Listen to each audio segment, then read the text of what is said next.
Hi everybody, Charles here. Welcome to Backroads Living.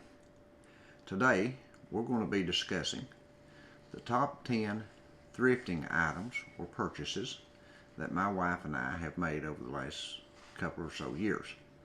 And what qualifies these as the top 10 is the cost of the item compared to the service it renders us.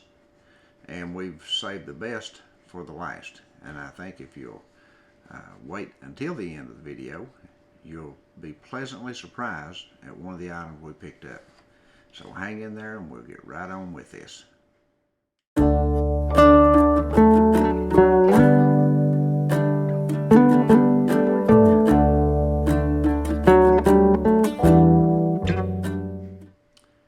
The first item we're going to be discussing is this meat slicer. This guy is great for meats, breads, cheese, fruits, and vegetables. We looked up on this for $3.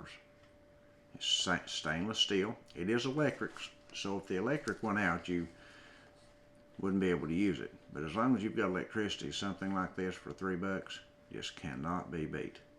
A wonderful item to have in your kitchen or in your pantry, wherever you may use. The second item is this meat grinder slash vegetable processor. This is an item that can be used for both purposes. As you can see in the photo, it is a meat grinder. It has all the fittings with it, and it has the cones to process your fruits and vegetables with for canning and other things like that. And this is in excellent condition. We were just fortunate to run across it also at the low price of $3. So these items are just great items to have. The third item on our list is a 2-burner Coleman stove. Now, we've had, when I was a young man and still living at home, we had Coleman stoves and Coleman lanterns and just all kinds of stuff like that. And we camped and hunted and did a lot of stuff. And we used these exact stoves when we were camping and hunting. And I even remember our family going to the lake and things like that, and my mother cooking on a stove like this and fixing gravy. She fixed biscuits on top of the stove. I didn't know how she managed to do that, but she did. I know how she did it now. But she fried potatoes and fried bacon and sausage and all kinds of stuff that morning for our breakfast. And it was one of the most wonderful breakfasts that I've ever had, that I recall anyway. And I guess it was because we were out at the lake. But these Coleman stoves like this use Coleman fuel. We picked up a couple of gallons of that for it, and if the power goes out, we can cook anyway. So that was a great buy at $5, and it's in excellent condition. The next item on our list is this solar lantern. This charges by sunlight, of course, and it also has a USB port, so you can plug it into your computer and charge it up. But if you lose electricity and you can't use your computer to charge it, then of course you can always set it out in the sun and charge it up that way. We used a lantern very similar to this one, not this exact one, but we used one similar to it back in April when the power went out here. We were 3 days without electricity, and they put out a lot of light. They're really nice to have on hand for when the power goes out.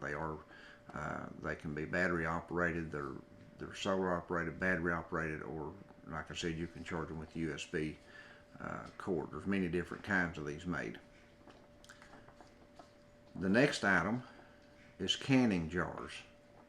Now, we picked up a variety of brands of these throughout the summer months this year. They couldn't be found here after April.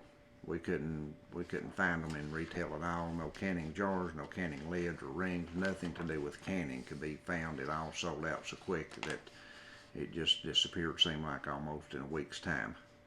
But we were able to pick up probably 50 or so of these throughout the summer. We watched real close at flea markets and yard sales and thrift stores and things like that. And we actually have less than 50 cents a piece in them with the rings and the lids. So that's a really good buy on those. And the seventh item on the list or oil lamps, or kerosene lamps as some people call them. We purchased these lamps somewhere between $3 and $5. I can't remember exactly, but that was a really good buy on those.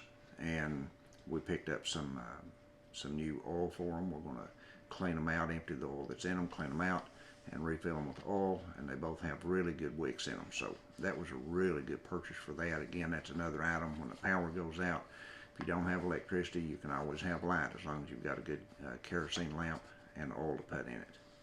The eighth item are these disposable fuel cells. And I also added a bag of candles with them that we picked up because they're kind of both in the same category here. But these disposable fuel cells, we found those at a thrift store, and they were $5.99 a box, and there's 24 of them in a box. So we've got 72